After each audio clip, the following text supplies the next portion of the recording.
Good morning बच्चों, कैसे हैं आप सभी लोग। तो आज की क्लास में बेटा हम लोग डिस्कस करेंगे जनरल एंट्री, जो हम लोगों ने सेल्स और परचेज से रिलेटेड पढ़ी थी।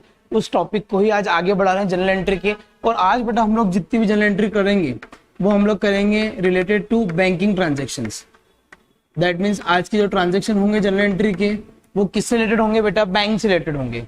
क्लियर है क्या सभी को? तो चलिए हम लोग सबसे पहले एक एक करके ट्रांजेक्शन लेते हैं।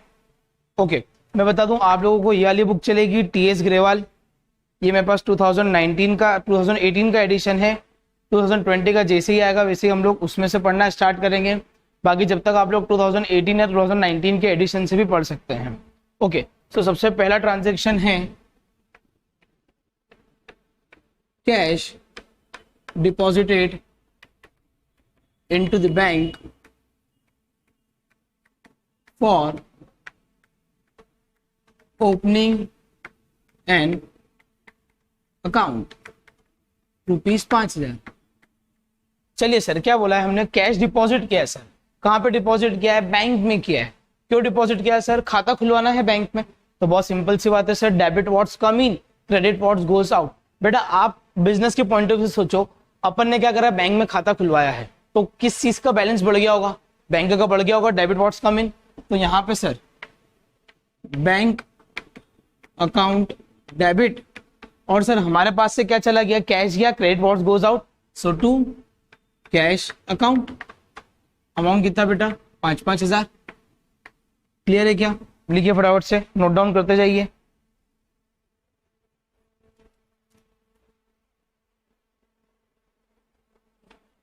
चलिए सेकंड,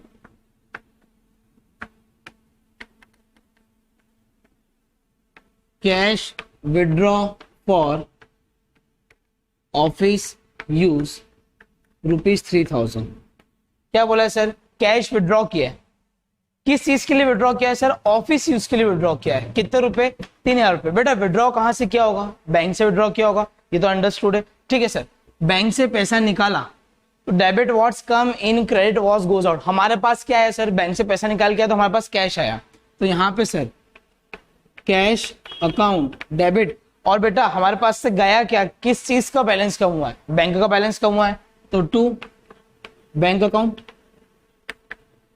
बहुत लोग ये सोचते हैं सर कि सर कैश आपने विड्रॉ किया है बैंक से ऑफिस यूज के लिए, तो सर बैंक तो समझ में आ गया कि टू बैंक है, तो सर ऊपर कैश के लिए ऊपर ऑफिस यूज लिख दो ना, office use account debit to bank या office expense account debit to bank. बेटा वो चीज गलत हो जाएगी, क्योंकि उन्होंने भी क्या बोला है कि हमने कैश विड्रॉ किया है। किस चीज के लिए विड्रॉ किया है? ऑफिस यूज के लिए। अभी ऑफिस यूज में लगा थोड़ी दिया है भाई साहब, अभी तो खाली उस पर्पस के लिए विड्रॉ किया है। यदि बोलते कि office expenses paid by bank, तो क्या एंट्री करती है? Office expense account debit to bank. लेकिन अभी उन लोगों ने क्या स्पेसिफाई करा है कि साहब आप विड्रॉ करके लाए हो, खर्चा तो बाद में करेंगे ऑफिस का, अभी आप विड्रॉ करके लाए हो, इसलिए हम लोगों ने यहाँ पे कैश को क्या करा है बेटा? डेबिट करा है। ये लॉजिक बहुत लोगों को समझ में नहीं आता है, इसलिए मैंने इसको क्लियरली बताया है। आधे से ऊपर लोगों साहब इस चीज का लॉजिक पूछेंगे तो बता ही नहीं पाते, इसलिए अपन ने इस लॉजिक को अच्छे से समझा है। क्लियर है क्या यहाँ तक? तीसरा ट्रांजेक्शन लिखेंगे फटाफट से, cash withdraw for personal use ₹2,000। Sir ये तो हमको आता है, जब भी पर्सनल यूज देते तो हमने पढ़ा था पहले भी कि सर पर्सनल यूज में हमेशा ही क्या यूज होता है? Drawings account debit to bank account हो गया, सो टू बैंक अकाउंट। कितने रुपए बेटा? 2,000। बोलिए समझ में आया क्या? सर यहाँ पे भी तो पर्पस कहाँ दिया? Personal use. तो बेटा पर्सनल यूज को बोलते ही क्या है? ड्राइंग्स बोलते हैं। अब पर्सनल यूज के अंदर बहुत सारी चीजें हो सकती है, कार खरीदना है खुद के लिए, घर का फर्नीचर बनवाना है, या हम लोगों को किसी और चीज का पेमेंट करना है पर्सनल यूज का, तो हम लोगों ने पर्सनल यूज को सबको ही किस कैटेगरी में डाल दिया? उठा के ड्राइंग्स में। तो drawings account debit to bank account. फटाफट से नोट डाउन करो, तो अगले ट्रांजेक्शन पढ़े।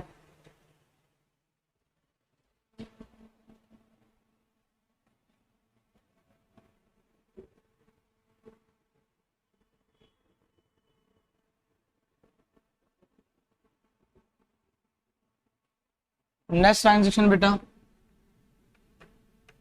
Cash deposited into the bank ₹10,000। क्या बोला है? सर बैंक में जाके हमने पैसा जमा करा दिया 10,000 रुपए, बैंक में जाके पैसा जमा कराया 10,000 रुपए, सर किस चीज का बैलेंस बढ़ गया? बैंक का। सो सर डेबिट व्हाट्स कम इन बैंक अकाउंट, डेबिट। सर कम क्या हो गया? कैश। तो सर टू कैश अकाउंट। कितने रुपए से सर? 10,000 से, यहाँ पे भी 10,000 से।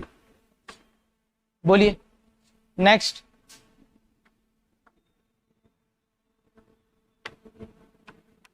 Bank paid insurance premium on our behalf ₹2,000। इसका मतलब क्या सर? सर बैंक ने पेमेंट करा है, किस चीज का पेमेंट करा है सर? इंश्योरेंस प्रीमियम का। ओके सर, किसके बिहाफ पे करा है सर? हमारे बिहाफ पे करा है, मतलब बिजनेस के बिहाफ पे करा। एक बात ध्यान से सुनना, मैं क्या करता हूं, बहुत बार बैंक वाले जो है वो ऐसे सर्विसेज देते हैं। फॉर एग्जांपल अभी आप जितनी बैंकों में जाएंगे प्राइवेट में, तो वो आपसे कुछ डॉक्यूमेंट साइन कराते हैं कि सर आप हमारी फैसिलिटी के लिए ऑप्ट कीजिए। फैसिलिटी में क्या क्या होता है सर? कि सर एक काम करो ना, आपके इलेक्ट्रिसिटी बिल का पेमेंट, आपके इंश्योरेंस का पेमेंट, आपको टेंशन लेने की जरूरत नहीं, हम लोग ही आपके बिहाफ पे क्या कर देंगे, उसका पेमेंट कर देंगे। मतलब आपके खाते से ऑटोमेटिकली ही पैसा क्या हो जाएगा? डेबिट हो जाएगा। तो वैसे ही बैंक हमको क्या फैसिलिटी दे रहा है कि साहब इंश्योरेंस प्रीमियम हम पे कर देंगे। हमने बैंक को बोला होगा कि एक काम करना भैया, मैं बिजनेस करता हूँ, मैं कहाँ झमेले में पढ़ूं, तो हमारे बिहाफ पे आप इंश्योरेंस का पेमेंट कर देना। तो बेटा इंश्योरेंस प्रीमियम हमारे लिए तो खर्चा है, वो खर्चे क्या होते हैं? डेबिट होते हैं। तो sir insurance premium account debit, और टू हमारे बैंक से पैसा गया तो टू बैंक। बोलिए 2000। लॉजिक समझ में आया बेटा कि क्या लॉजिक चल रहा है? Next, paid salary through cheque ₹5,000। हाँ सर, क्या बोला है कि हमने सैलरी का पेमेंट किया है सर। सैलरी का पेमेंट करा है किसके थ्रू? चेक के थ्रू। कैश में करते थे सैलरी का पेमेंट, तो क्या एंट्री करते? Salary account debit to cash, expense debit होता है इसलिए सैलरी अकाउंट डेबिट, टू में लिखते हैं कैश। लेकिन यहाँ पे सर चेक दिया है तो कोई दिक्कत नहीं है, सैलरी को तो डेबिट करो। क्यों करो? क्योंकि सर ये तो आपका एक्सपेंस है, और टू में चेक से दे रहे हो इसलिए टू बैंक लगा दो, बैंक से पैसा कट जाएगा। लॉजिक समझ में आया तीनों एंट्री का? उतारो बेटा फटाफट से।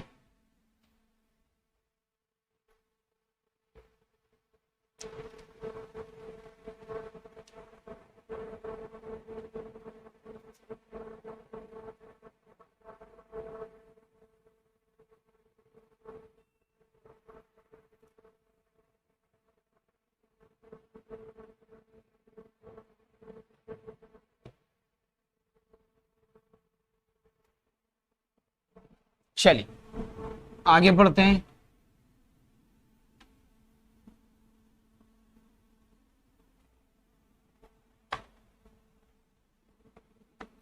चलिए, बैंक चार्ज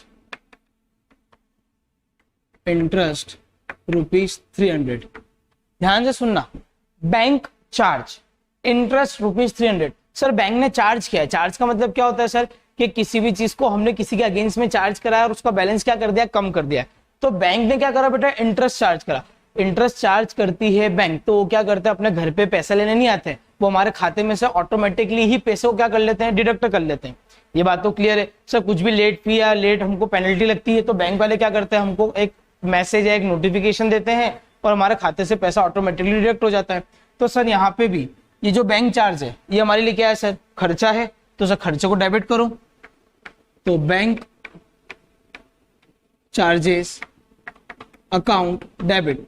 और कम क्या हो गया बेटा? कैश गया क्या? नहीं सर, खाते से पैसा गया, सो टू बैंक अकाउंट 300 रुपए। ये क्या हो रहा था? Bank charge interest. अच्छा, बैंक जब भी इंटरेस्ट चार्ज करता है दैट मीन्स आपका जो बैंक का अकाउंट है वो क्या हो रहा होगा? वो हो रहा होगा बेटा डेबिट। क्योंकि ध्यान से सुनना, अपना डेबिट, बैंक का क्रेडिट। आपने बैंक में पैसा जमा कराया तो आपने अपनी बुक में बैंक को क्या करा बेटा? डेबिट करा कि मैंने पैसा जमा कराया, बैंक को डेबिट करो। लेकिन बैंक की जो बुक है, बैंक ने उनकी बुक में आपके अकाउंट को क्या करा होगा? क्रेडिट। उनने शो करा होगा बैंक वालों ने कि भैया इस बंदे का पैसा मेरे पास जमा है, तो मेरे लिए ये क्या हो गया? लाइबिलिटी हो गई। अब लोग, आप जब भी बैंक में पैसा जमा कराते होंगे तो आपके मैसेज, मोबाइल में एक मैसेज आता होगा, your account has been credited by, not debited by. क्या लिखा आता है? Your account has been credited by, मतलब हम लोगों ने आपके खाते में इतने रुपए डाल दिए, मतलब बैंक क्या बोलना चाह रहा है कि हमारी ओर से आपके खाते में इतने पैसे और डल चुके हैं, तो हमारे लिए और इतनी लाइबिलिटी क्रिएट हो गई है। लेकिन आप लोगों के लिए क्या क्रिएट हो गई? असेट। बात आ रही समझ में? तो अपना डेबिट, बैंक का क्रेडिट। तो बैंक चार्जेस हुए हैं तो हमारे लिए क्या है सर? हमने तो डेबिट करा, खर्चा है, तो हमको मैसेज क्या आएगा मोबाइल के अंदर? That your account has been debited by ₹300। Clear है क्या? चलिए next.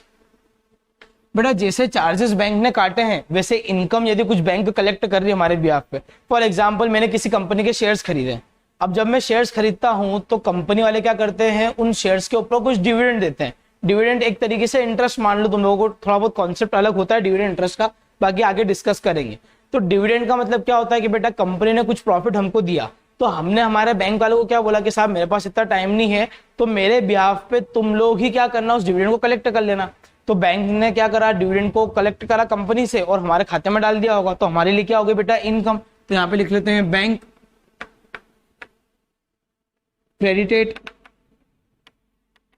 Dividend in are account ₹5 है। इसका मतलब क्या कि साहब बैंक ने आपके खाते में 5,000 रुपए क्रेडिट कर दिए, किस चीज के? डिविडेंड के। तो हमारा तो बैंक बैलेंस बढ़ गया सर।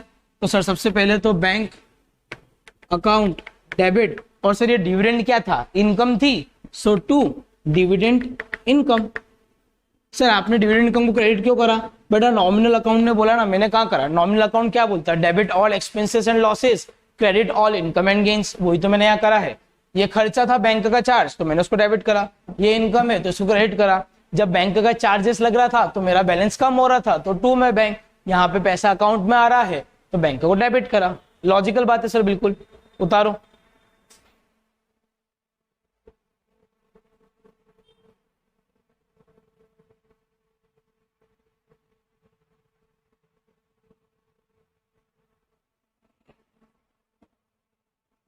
चलिए एक और पॉइंट लिख लेते हैं, transfer money from SBI bank account to PNB bank account.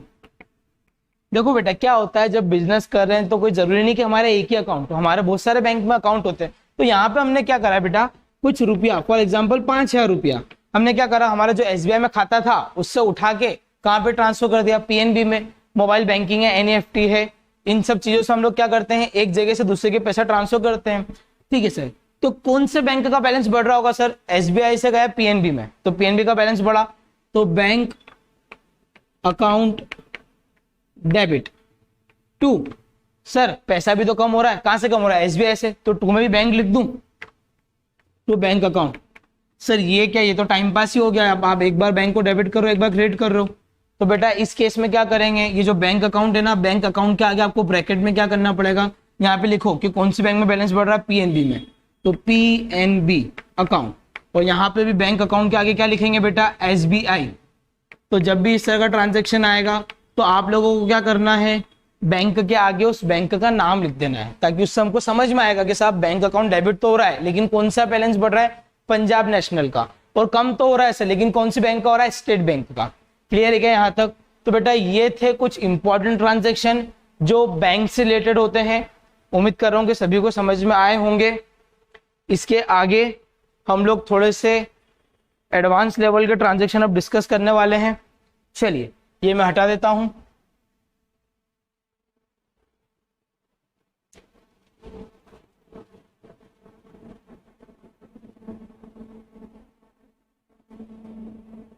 चलिए अब सबसे पहले हम लोग पढ़ लेते हैं आउटस्टैंडिंग एक्सपेंसेस की जनरल एंट्री।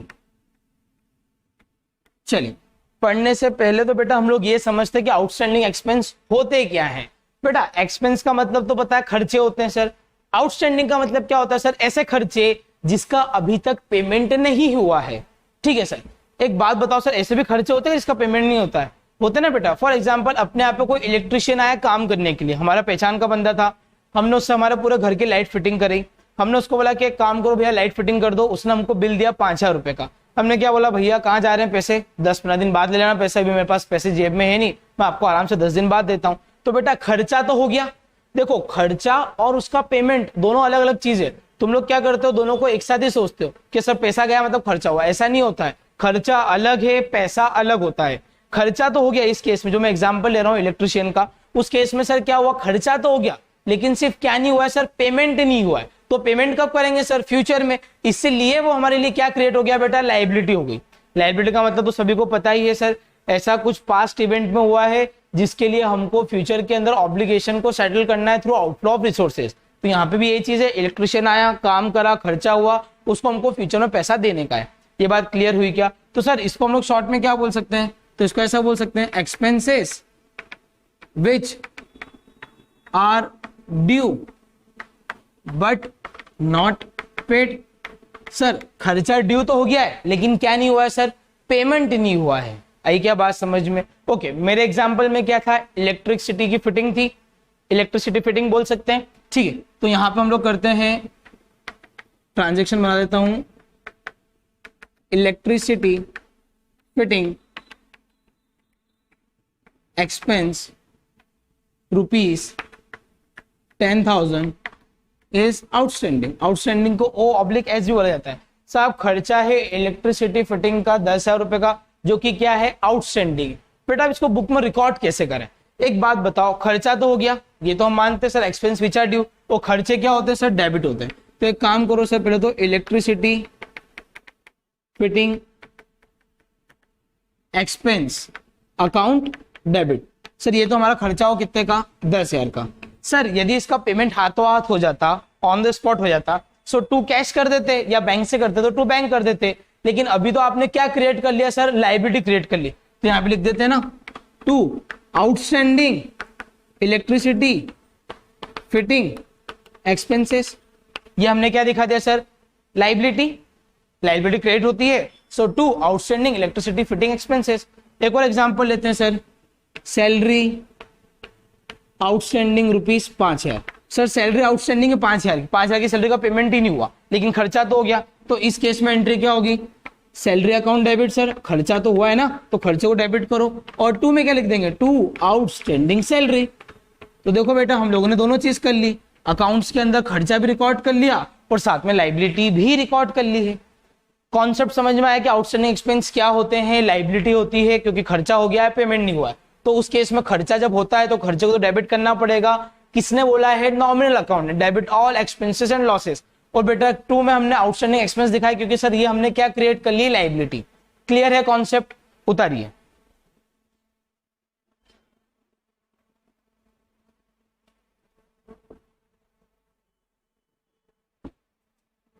चलिए नेक्स्ट कॉन्सेप्ट। कल से बेटा हमारे क्वेश्चंस स्टार्ट हो जाएंगे क्लास के अंदर, तो एक बार फटाफट से मैंने जो पढ़ाया सब रिवाइज कर लें। प्रीपेड एक्सपेंसेस, और इसको हम लोग क्या भी बोलते हैं, एडवांस एक्सपेंसेस। प्रीपेड एक्सपेंस का मतलब क्या हुआ सर, ऐसे खर्चे जिसका पेमेंट अभी हो गया है, लेकिन खर्चा तो सर अभी हुआ ही नहीं है। क्या कहना चाह रहे हो सर, ध्यान से सुनो। ऐसे किसी चीज का पेमेंट जो मैंने कर दिया है, लेकिन अभी तक खर्चा नहीं हुआ। सर मतलब एग्जाम्पल इसका बेस्ट होता है बेटा मोबाइल का रिचार्ज। सर मोबाइल का रिचार्ज कैसे, सुनो मेरी बात ध्यान से। फॉर एग्जाम्पल हम लोगों ने सर 3 महीने के लिए मोबाइल में रिचार्ज कराया 400 रुपए का। क्लियर है क्या? कितने महीने के लिए कराया, 3 महीने के लिए। पेमेंट कब करते हैं सर, आज ही करते हैं। आज हमने रिचार्ज वाले के यहाँ गए, 400 रुपए का पेमेंट करा और हमने रिचार्ज कराया। अच्छा एक बात बताओ, जब तुमने 400 का आज रिचार्ज कराया तो आज के आज ही पूरा यूज कर लिया क्या 400 रुपए का? नहीं सर, डेली यूज करेंगे, डेली नेट चलाएंगे, 1.5 GB जो भी मिलता है आप लोगों को, और डेली वो खर्चा क्या होता चला जाएगा, रिकॉर्ड होता चला जाएगा। लेकिन सर पेमेंट जो है वो हमने आज ही कर दिया है, लेकिन खर्चा कितने दिनों में होगा सर, आने वाले 3 महीनों में। तो ऐसे खर्चों को हम लोग क्या बोलते हैं बेटा, प्रीपेड एक्सपेंस। अच्छा इसको और शॉर्ट में सर डेफिनेशन में क्या बोल सकते हैं, expense which are paid but not due. Sir ऐसे खर्चे जिसका पेमेंट तो हो गया है, लेकिन सर अभी तक क्या नहीं हुआ है, वो खर्चा ड्यू हुआ ही नहीं है। तो बेटा ऐसे खर्चे जो है, लॉजिकल सोचना, ये अपने लिए असेट नहीं है। सर असेट कैसे बेटा, आज मैंने पेमेंट कर दिया किसी चीज का। फॉर एग्जांपल मेरा 10 वर्कर थे, 10 वर्कर को मैंने सैलरी इस महीने की देनी थी, मैंने बोला अगले 5 महीने की सैलरी तुम लोग अभी से पकड़ो। तो बेटा अब एक बात समझना ध्यान से, अगले 5 महीने की सैलरी जो मैंने उनके हाथ में पकड़ा दी है कि भैया तुम्हें अगले 5 महीने की सैलरी आज ही पकड़ो अपने हाथ में, तो अगले 5 महीने तक तो वो लोग मेरे यहाँ क्या काम करेंगे, फ्री में काम करेंगे। तो ये मेरे लिए क्या क्रिएट हो गई, असेट नहीं क्रिएट हो गई। असेट की डेफिनेशन क्या होती है, anything which generate profit in future. तो सैलरी देके मुझे वो लोग सर्विसेज देंगे तो ये मेरे लिए असेट तो क्रिएट हो गई है। तो बेटा प्रीपेड एक्सपेंस हमेशा क्या होते हैं, असेट्स होते हैं। आउटस्टैंडिंग एक्सपेंस हमेशा क्या होते हैं, लाइबिलिटी। इसलिए प्रीपेड एक्सपेंस हमेशा क्या होते हैं, असेट। तो यहाँ पे सर रिचार्ज कराया मोबाइल का, तो आप एंट्री क्या करोगे, prepaid mobile recharge account debit to. अच्छा रिचार्ज कराया तो सर आज आपके पास से कुछ गया क्या, गया ना सर, पैसा तो देके है ना, so sir to cash account. Logical बात है सर, इसको डेबिट क्यों करा, क्योंकि ये असेट है, खर्चा नहीं है। खर्चा कब होगा, जब पूरा टाइम हो जाएगा, जब हम लोग खर्चे को डेबिट करेंगे। लेकिन यहाँ पे हमने किसको क्रिएट करा है, असेट को। और टू में कैश क्यों होगी सर, पेमेंट हो गया है। सैलरी ले लेते हैं sir, prepaid salary, prepaid salary ₹8,000। Sir salary का आपने पेमेंट प्रीपेड कर दिया है, समय से पहले ही कर दिया, तो सर इसको असेट बना लो। तो प्रीपेड सैलरी अकाउंट डेबिट, और टू में लिख लो सर टू कैश, पैसा गया है। यदि बैंक से जाता तो टू बैंक लिख देते हैं। बोलिए भाई साहब क्लियर है क्या, यहाँ ऊपर लिख लो इट इज असेट, और असेट्स हमेशा क्या होती है, डेबिट। आउटस्टैंडिंग एक्सपेंसेस में ऊपर लिख लो it is a liability, that's why it is always credit. Clear है क्या भाई साहब, यहां तक तो आगे डिस्कस करें भैया। चलिए आगे डिस्कस करते हैं हम लोग।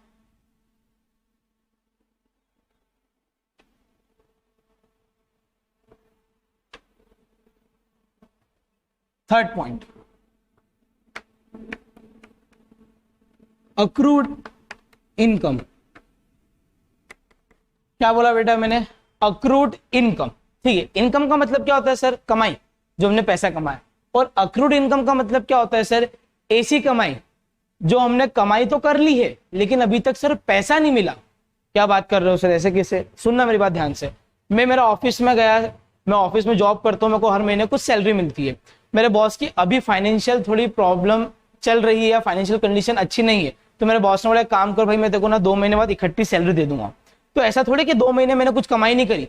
सर कमाई तो मैं रोज ही कर रहा हूँ, रोज ऑफिस जाता हूँ, रोज कमा रहा हूँ, मैं रोज यहाँ पे पढ़ाने आता हूँ क्लास पे, रोज पढ़ाता हूँ, रोज पैसे कमा रहा हूँ। लेकिन फीस बच्चे जो है वो मंथ एंड पे देते हैं या क्वार्टर एंड पे देते हैं। तो वैसे ही बेटा अक्रूड इनकम का मतलब क्या होता है सर, ऐसी इनकम जो आपने कमा तो ली है लेकिन अभी तक क्या नहीं मिला सर, पैसा नहीं मिला। तो पैसा कब मिलेगा सर, बाद में मिलेगा। तो असेट है कि लायबिलिटी, सर असेट है। जब भी हमको फ्यूचर में प्रॉफिट हो तो वो हमारे लिए क्या है, असेट है। तो सर इसको हम लोग शॉर्ट में क्या बोल सकते हैं, इनकम विच आर ड्यू, नहीं ड्यू एक्सपेंस में आता है। यहां पे क्या कहेगा, विच आर अर्न, जो हमने कमाया है, बट नॉट रिसीव्ड। सर पैसा तो कमा लिया लेकिन अभी तक बस मिला ही तो नहीं है, तो व्हाट्स द बिग डील। आई क्या बात समझ में। चलिए एग्जाम्पल लेते हैं कमीशन का।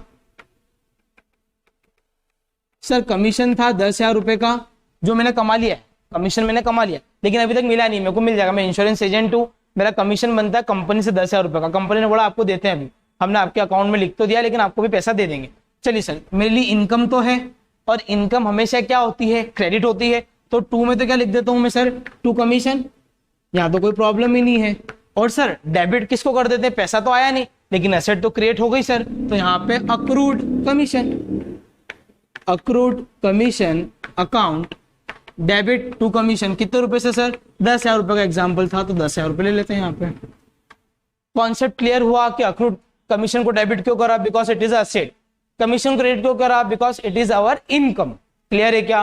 तो यहाँ पे ऊपर लिख देते हैं इट इज असेट, और ये हमेशा क्या होता है बेटा, डेबिट। बोलिए। चलिए अगला कॉन्सेप्ट, अगला कॉन्सेप्ट क्या होगा बताइए सर। इसका वाइस वर्सा, अक्रूड का वाइस वर्सा क्या होता है, अनअक्रूड, अनअक्रूड इनकम। और इसको क्या भी बोलते हैं सर, एडवांस इनकम। बहुत बढ़िया सर। सर ये तो हमको समझ में आ गया, इसका मतलब क्या होगा, क्या मतलब होगा सर, ऐसी इनकम जो अभी तक कमाई नहीं है लेकिन पैसा सर पहले से ही मिल गया। हो सकता है सर मैं किसी के यहाँ पे, मैं बिजली वालों में इलेक्ट्रिसिटी का काम करता हूँ, मैं किसी कस्टमर के यहाँ गया, मैंने जाके बोला कि भैया पूरी लाइट का फिटिंग का खर्चा आपका 10,000 रुपये का आएगा। उस बंदे ने मेरे को अभी के अभी हाथों हाथ दे दिए 10,000 रुपये, और उसने बोला 1 हफ्ते बाद काम चालू कर देना भाई साहब। क्या बोला कि काम कब से चालू करना है? 1 हफ्ते बाद। और अभी उसने क्या करा, मेरे को पैसे दे दिए। अब एक बात बताओ, ये मेरी इनकम है क्या? मेरे पॉइंट ऑफ व्यू से सोचो, ये मेरी इनकम है क्या? पैसा मिल गया सर, लेकिन आपने काम नहीं करा। सर इनकम थोड़ी हो सकता है ना 7 दिन के अंदर अंदर उसका फोन आ जाए और वो मना कर दे और बोल दे भैया पैसे वापस दे दो, अभी हमको काम नहीं कराना है। तो बेटा इनकम तो कब होगी? जब मैं काम कर दूंगा उसके यहाँ। जब मैं काम कर दूंगा तो मेरी इनकम हो जाएगी, क्योंकि मैं उसको अर्न कर लूंगा। लेकिन अभी तो मैंने सिर्फ क्या करा है बेटा? रिसीव करा है, अर्न थोड़ी करा है। तो बेटा बेसिकली अनअक्रूड इनकम मेरे लिए क्या होती है? लायबिलिटी होती है। सर इसकी डेफिनेशन बताओ। Income which are received but not earn, या बोल सकते हो income which are not earn but received, जैसा भी तुमको लिखना हो। आई बात समझ में? सर इसलिए ये क्या होती है? लायबिलिटी। और लायबिलिटी हमेशा क्या होती है बेटा? क्रेडिट। एग्जाम्पल लेते हैं, अनअक्रूड कमीशन रिसीव्ड ₹10,000। बेटा अनअक्रूड कमीशन मिल गया मेरे को 10,000 का। क्या आया मेरे पास? सर पैसा आया ना आपके पास, तो कैश या बैंक, जो भी यहाँ पे कैश लेते हैं, कैश अकाउंट डेबिट। और सर ये आपने बताया लायबिलिटी है, तो नीचे क्या आ जाएगा? लॉजिकल बात है सर, अनअक्रूड कमीशन। बेटा ये अनअक्रूड वर्ड लिख के आना, सिर्फ कमीशन में लिख देना। यदि सिर्फ कमीशन लिख दिया तो इनकम रिकॉर्ड हो जाएगी। तो ये जो वर्ड्स हैं आउटस्टैंडिंग, प्रीपेड, अक्रूड, अनअक्रूड, इनका बहुत ज्यादा इंपॉर्टेंस है, क्योंकि ये वर्ड अपने आप में ही ट्रांजेक्शन को शो करते हैं। क्लियर है क्या? यहाँ पे 10,000 रुपए। चलिए लॉजिक समझ में आया। तो सर सबसे पहले हमने क्या पढ़ा था इसके अंदर? Outstanding expense. वो क्या होते हैं? Which are due but not paid. वो क्या होते हैं? लायबिलिटी। एंट्री क्या होती है? Expense account debit to outstanding expense. फिर हमने क्या पढ़ा सर? प्रीपेड। प्रीपेड एक्सपेंस क्या? Expense which are paid but not due. उसकी एंट्री क्या होती है? Prepaid expense account debit to cash या बैंक, जो भी है। फिर हमने क्या पढ़ा sir? Accrued income. Accrued income मतलब क्या sir? Income which are earn but not received. ये हमारे लिए असेट होती है, तो accrued income account debit to income account. और एट लास्ट हमने क्या पढ़ा sir? Unaccrued income. Income which are receive but not earn, ये हमारे लिए क्या होती है सर? लायबिलिटी। रिसीव हो गई है तो कैश या bank account debit to unaccrued income. यहां तक क्लियर है क्या? यहां तक बेटा हम लोगों ने मेजोरिटी ट्रांजेक्शन्स जो है वो डील कर लिए हैं जनरल के। कुछ ट्रांजेक्शन से जो क्वेश्चन के साथ ही हम लोग डील करेंगे। सो कल से हमारे क्या होगा बेटा? क्वेश्चन स्टार्ट होंगे। तो मैं उम्मीद कर रहा हूं कि आप लोग बुक फटाफट से परचेस करके आएंगे, और फटाफट से चैनल को लाइक, शेयर और सब्सक्राइब करो। मुझे मोटिवेशन मिलता है उस चीज से, ताकि मैं आप लोगों के लिए ऐसे वीडियो बनाता रहूं। चलिए बाय बेटा, कल मिलते हैं।